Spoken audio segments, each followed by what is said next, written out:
Bismillahirrahmanirrahim. Those who fail to read history are destined to suffer the repetition of its mistakes. Assalamu alaikum. My name is Aisha Musharrat, student of BUMS First Prof Jamia Tibbia Deoband.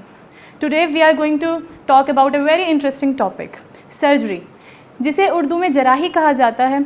Medicine की एक कदीम और अहम branch है। Surgery की हमारी ज़िंदगी में क्या इंपॉर्टेंस है ये तो हम सभी जानते हैं, लेकिन क्या हमने कभी सोचा है कि इसकी शुरुआत कहाँ से हुई? तो आज हम वही देखेंगे कि सर्जरी ने किस तरह वक्त के साथ तरक्की की और ये जानना वाकई हैरानकुन है। इब्तदाई दौर में तो सर्जरी ने बहुत ही कम महदूद काम किया, या फिर हम कह सकते हैं कि महदूद काम किया, लेकिन उस दौर के अतिब्बा की कोशिश से ही और उनकी सोच की वजह से आज हमें इसका मॉडर्न हमारा रूप मिलता है। इस वीडियो में हम सर्जरी के अहम मराहिल पर नज़र डालेंगे। Let's dive into the fascinating history of surgery in medicine. Surgery के अंडर हम कई इंटरेस्टिंग टॉपिक्स को कवर कर सकते हैं, जिसमें कि जिसको हम इनोवेशन और टेक्निक्स को समझने में हमें आसानी होगी। कुछ टॉपिक्स जो आज हम इसके अंदर कवर करेंगे वो आप स्लाइड्स पर देख सकते हैं। Major surgeries performed in conventional system of medicine. अगर हम हिस्ट्री पर नज़र डालें तो हमें सबसे नुमाया और सबसे पहले नाम नज़र आता है हिपोक्रेट्स, यानी कि बुकरात एक ग्रीक फिजिशियन थे जिनका ज़माना हयात 460 BC का है। सर्जरी के मुताल्लिक से इन्होंने हकीकी सर्जरी की बुनियाद डाली और उसकी तालीम भी दी। उसके अलावा इन्होंने सर्जरी पर 6 किताबें लिखी जिसमें मुख्तलिफ सर्जिकल प्रोसीजर्स के बारे में बताया गया है। अपनी बुक में इन्होंने सर्जिकल प्रोसीजर्स के साथ स्कल की सर्जरी के बारे में बताया, जिसमें इन्होंने सर के सर्जरी करके सर के ज़ख्म को ठीक किया था। उसके अलावा इनकी एक बुक में स्कल की बोन्स को आरी से काटने का जिक्र भी मिलता है। एस्किलेपियाड्स ये एक रोमन फिजिशियन थे जिनका टाइम पीरियड 124 BC का है। इनको सबसे पहले ट्रैकियोस्टोमी करने का एजाज़ हासिल था, जिसमें इन्होंने ट्रैकिया में होल किया था जिससे कि पेशेंट को सांस लेने में आसानी हो। देन एरासिस्ट्राटोस भी एक रोमन फिजिशियन थे जिनका टाइम पीरियड 258 BC का है। इन्होंने सबसे पहले ओपन एब्डोमिनल सर्जरीज परफॉर्म की थी, जिसमें ये काफ़ी एक्सपर्ट थे। इसके अलावा इन्होंने इतनी पेचीदा सर्जरी बहुत ही आसानी से परफॉर्म की थी जो ये कर लिया करते थे, और उसके अलावा इन्होंने S शेप का कैथेटर भी इन्वेंट किया था। अगर हम हिस्ट्री पे आगे थोड़ी और नज़र डालें तो हमें एक और नुमाया नाम नज़र आता है जो है अली इब्न ईसा कहाल, जिनका टाइम पीरियड 1039 AD का है। ये एक अरब ऑप्थेल्मोलॉजिस्ट थे जो आई सर्जरीज करने में काफ़ी एक्सपर्ट थे। नुज़ूल उल मा यानी कि कैटरैक्ट, जिसको हम मोतियाबिंद के नाम से भी जानते हैं, ये सर्जरी बहुत ही फ़ाइन और पेचीदा होती है, लेकिन ये उस दौर में भी इस सर्जरी को बहुत ही आसानी से कर लिया करते थे। अबुल कासिम ज़हरावी जिनको मगरिब में अबुल कैसिस के नाम से जाना जाता है, इनका टाइम पीरियड 936 AD का है। इन्होंने सर्जरी के मुतालिक इतना गैर मामूली और इतना अहम काम किया है जिसकी वजह से इनको फादर ऑफ सर्जरी के लक़ब से नवाजा गया। इनकी लिखी गई किताब उल तसरीफ़ इनकी शोहरत का सबब बनी। इन्होंने अपनी बुक में 200 से ज़ायद सर्जिकल इंस्ट्रूमेंट्स को पिक्चर्स के साथ बताया है, जिसमें मुख्तलिफ़ किस्म के फॉरसेप्स, मुख्तलिफ़ किस्म के स्पैक्यूला, मुख्तलिफ़ किस्म के स्कैल्पल्स और मुख्तलिफ़ किस्म की नीडल्स जो कि सूचर लगाने में यूज़ होती है, उन सब का बयान किया है, जो कि इनकी ख़ुद की ईजाद थी। उसके अलावा इनकी बुक का लैटिन में ट्रांसलेशन जेरार्ड ऑफ क्रेमोना नाम के एक ट्रांसलेटर ने 12th सेंचुरी AD में किया था, जो कि बाद में 1519 में वेनिस में लाइबर अल तसरीफ़ के नाम से publish. Anaesthetic procedures followed in conventional system of medicine. Surgery के लिए एनेस्थीसिया का हर दौर में बहुत अहम रोल रहा है। कदीम दौर यानी कि उस ज़माने में 460 टाइम के ज़माने में जो एनेस्थीसिया के लिए प्रोसीजर्स यूज़ होते थे उसमें नेचुरल हर्ब्स और कुछ मेथड्स यूज़ किए जाते थे, जैसे कि कोल्ड कंप्रेस मेथड, जिसमें आइज़ को सर्जरी के एरिया पर अप्लाई किया जाता था जिससे कि वहाँ पर नमनेस इंड्यूस हो जाती थी। उसके अलावा नेचुरल हर्ब्स में हमारे पास है हैनबेन प्लांट, जिसमें हायोसायामिन और स्कोपोलामाइन होता है जो कि पेन रिलीफ करने में हेल्प करता है। उसके अलावा मंद्रेक रूट, ये भी एक anaesthetic as anaesthetic agent act करती है। उसके अलावा ओपियम जो कि एक मशहूर यूनानी दवा है, उसका भी इस्तेमाल सर्जिकल प्रोसीजर में एनेस्थीसिया के लिए यूज़ किया जाता था। अरबों ने सबसे पहले मुखद्दरात यानी कि एनेस्थेटिक एजेंट्स का इस्तेमाल अमले जराही यानी कि सर्जरी में किया। इस मकसद के लिए वो शराब के साथ अफ़ीन का इस्तेमाल करते थे जो कि यूनानी दवा है, जिससे कि ये दोनों as a anaesthetic agent act करते थे। इसके अलावा जब दो एक जैसे अफ़आल रखने वाली मुतअद्दिद दवाओं को एक साथ मिलाया जाता है तो उनकी पोटेंसी इंक्रीज़ हो जाती है और वो दोनों साथ मिलकर as a anaesthetic agent act करते हैं। इसके अलावा जिन मशहूर यूनानी दवाओं का इस्तेमाल किया जाता था वो उसमें है दम-उल खैन जो कि हाबिज़ व काबिज़ है। इसके साथ इसकी शिद्दत को बढ़ाने के लिए फिटकरी का इजाफ़ा किया जाता था जो कि साइनर्जेटिक इफ़ेक्ट देती है। और फिर ब्लड वेसल्स में मौजूद स्मूथ मसल फाइबर्स में इतना शदीद कब्ज़ लाहक होता था जिसकी वजह से खून का बहाव रुक जाता था और उसके बाद वो बआसानी सर्जरी परफॉर्म कर पाते थे।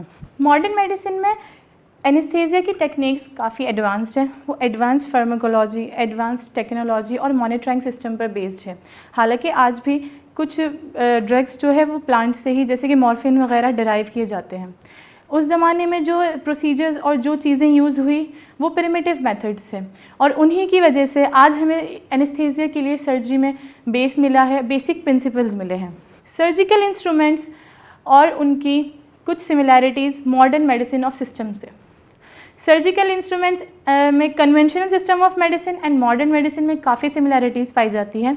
हालांकि हमारे यहाँ मटेरियल और टेक्नोलॉजी ही में एडवांसमेंट हुई है, लेकिन फिर भी उनके बेसिक प्रिंसिपल्स, बेसिक फंक्शंस और बेसिक डिज़ाइंस जो है वो उस दौर से काफ़ी हद तक सिमिलर है जो उस ज़माने में अतिब्बा ने राइज किए थे। जैसे कि कॉटरी, कॉटराइजेशन जो कि आज के दौर में भी ओटी में इस्तेमाल होता है, वो उन दिनों के ही, उस दौर के अतिब्बा की ही राइज है और उसमें अरब अतिब्बाओं ने इसको इन्वेंट किया था। कॉटराइजेशन के लिए यानी अमले काई के लिए जो इंस्ट्रूमेंट यूज़ होता था वो था कॉटरी, जिसको मिकवा कहा जाता है। और इसमें ये सबसे बेस्ट गोल्ड मेटल को समझते थे क्योंकि गोल्ड मेटल में कुछ ऐसी ख़ास प्रॉपर्टीज़ होती हैं जैसे कि गोल्ड की बायो कंपैटिबिलिटी, यानी कि ये केमिकल इनर्ट होता है और ये बॉडी टिश्यू के साथ रिएक्ट नहीं करता।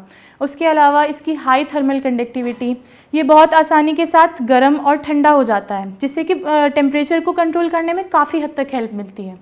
उसके अलावा कॉरिजन रेजिस्टेंस, यानी कि इसमें जो है वो जंग नहीं लगता, जिससे कि ये ज़्यादा सेफ़ और ड्यूरेबल बनाता था इंस्ट्रूमेंट्स को उस दौर में।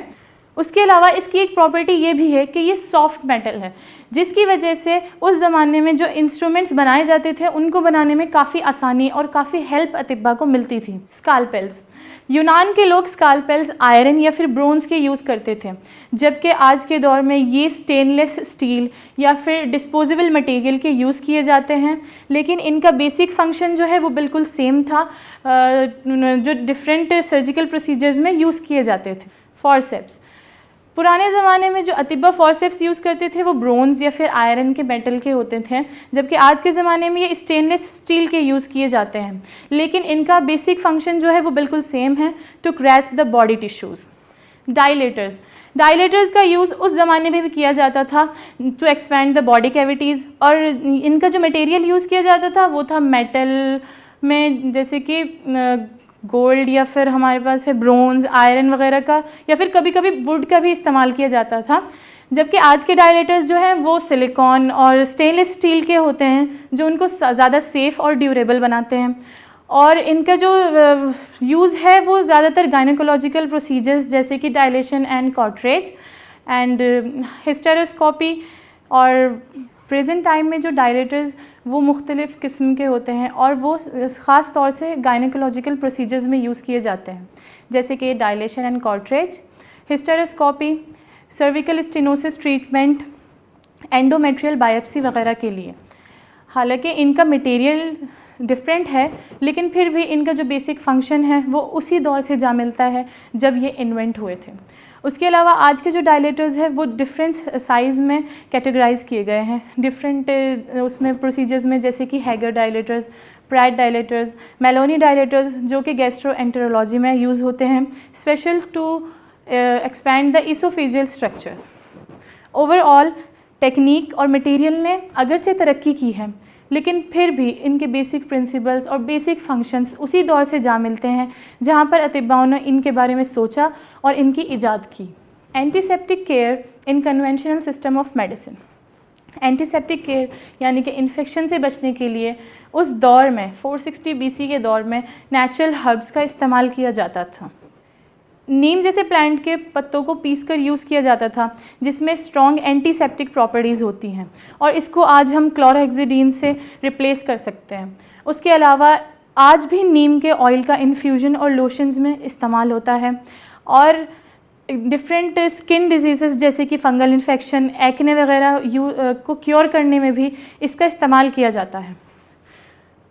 इसके अलावा है टर्मरिक यानी कि हल्दी. हल्दी को वोंड्स और कट्स पर लगाने के लिए यूज़ किया जाता था, जिससे कि इन्फेक्शन से बचने में काफ़ी हद तक हेल्प मिलती थी, क्योंकि इसमें antiseptic and anti inflammatory properties present होती हैं. उसके अलावा है हनी यानी कि शहद. शहद का इस्तेमाल वुंड्स की ड्रेसिंग यानी कि ज़ख्म को पट्टियाँ वगैरह करने के लिए इस्तेमाल किया जाता था. इसमें एंटी बैक्टीरियल प्रॉपर्टीज़ होती हैं. एलोवेरा. एलोवेरा को स्किन बर्न्स और स्किन की इंजरीज़ के लिए इस्तेमाल किया जाता था. विनेगर. विनेगर को आज हम हाइड्रोजन परऑक्साइड से रिप्लेस कर सकते हैं, क्योंकि उस ज़माने में विनेगर जो है इन्फेक्शन से बचने और वुंड्स की स्टेरिलाइजेशन या उनको साफ़ करने, ज़ख़म को साफ़ करने के लिए इस्तेमाल किया जाता था.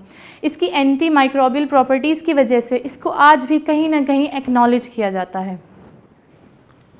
उसके अलावा कुछ मेथड्स का यूज़ हमारे जो सर्जिकल इंस्ट्रूमेंट्स हैं उनको स्टेरिलाइज़ कराने के लिए किया जाता था, या उनको क्लीन करने के लिए कुछ मेथड्स का इस्तेमाल होता था, जैसे कि बॉइल्ड वाटर, जिसमें कि गर्म पानी में जो इंस्ट्रूमेंट्स हैं उनको बॉईल किया जाता था, जिसमें टेम्परेचर जो है वो 100 डिग्री सेल्सियस का होता था, जिससे कि काफ़ी हद तक पैथोजेंस जो है वो एलिमिनेट हो जाते थे. लेकिन फिर भी कुछ पैथोजेंस ऐसे होते हैं जो इतने हाई टेम्परेचर पर भी एलिमिनेट नहीं हो पाते, जैसे कि बैक्टीरिया क्लोस्ट्रिडियम बोटुलिनम, जो कि एक हीट रेजिस्टेंट बैक्टीरिया होता है, जो कि 100 डिग्री सेल्सियस जैसे हाई टेम्परेचर पर भी एलिमिनेट नहीं हो पाता. इन्हीं वजहात की बिना पर मॉडर्न मेडिसिन में कुछ प्रोसीजर्स जो है वो फॉलो किए जाते हैं स्टेरिलाइजेशन के लिए, जैसे कि ऑटोक्लेविंग. ऑटोक्लेविंग में हम स्टीम के साथ साथ हाई टेम्परेचर का यूज़ करते हैं, जैसे कि इसमें अमूमन 121 डिग्री सेल्सियस का टेम्परेचर यूज़ किया जाता है. उसके अलावा गैशियस स्टेरिलाइजेशन, जिसमें इथिलाइन ऑक्साइड जैसे गैसेस का इस्तेमाल स्टेरिलाइजेशन के लिए किया जाता है. उसके अलावा chemical sterilisation, glutaraldehyde, hydrogen peroxide जैसे केमिकल एजेंट्स का यूज़ इंस्ट्रूमेंट्स को स्टेरिलाइज कराने के लिए किया जाता है. ये एक तवील सफ़र है जिसको तय करते हुए हम आज यहाँ खड़े हैं. इसके पीछे उन्हीं अतिब्बा के बेसिक प्रिंसिपल्स और बेसिक कंसेप्ट्स है जो उस ज़माने में उन अतिब्बाओं ने राइज किए थे और उनको इन्वेंट किया था. आज जिसमें सिर्फ हमने एडवांसमेंट की है और आगे भी होती रहेगी. उस ज़माने में भी जो है मेजर सर्जरीज परफॉर्म की जाती थी. एनेस्थीसिया के प्रोसीजर को भी पूरा फॉलो किया जाता था. उसके अलावा एंटीसेप्टिक केयर का भी ख्याल रखा जाता था, जिससे कि इन्फेक्शन से बचने में हेल्प मिले. उसके अलावा उनकी इनोवेशंस और उनकी टेक्निक्स की वजह से ही आज हमें बेस मिला और मॉडर्न सर्जरी को शेप दिया गया, और आज हम उनकी लेगेसी को लेकर एडवांस्ड मेडिकल केयर प्रोवाइड करा रहे हैं. इसी के साथ अपनी बात का अख्ताम करते हुए मैं इजाज़त चाहूँगी. वीडियो आपको पसंद आया हो तो please like and share in your circle, और हमारे चैनल को रहनुमाई तिब को सब्सक्राइब ज़रूर करें.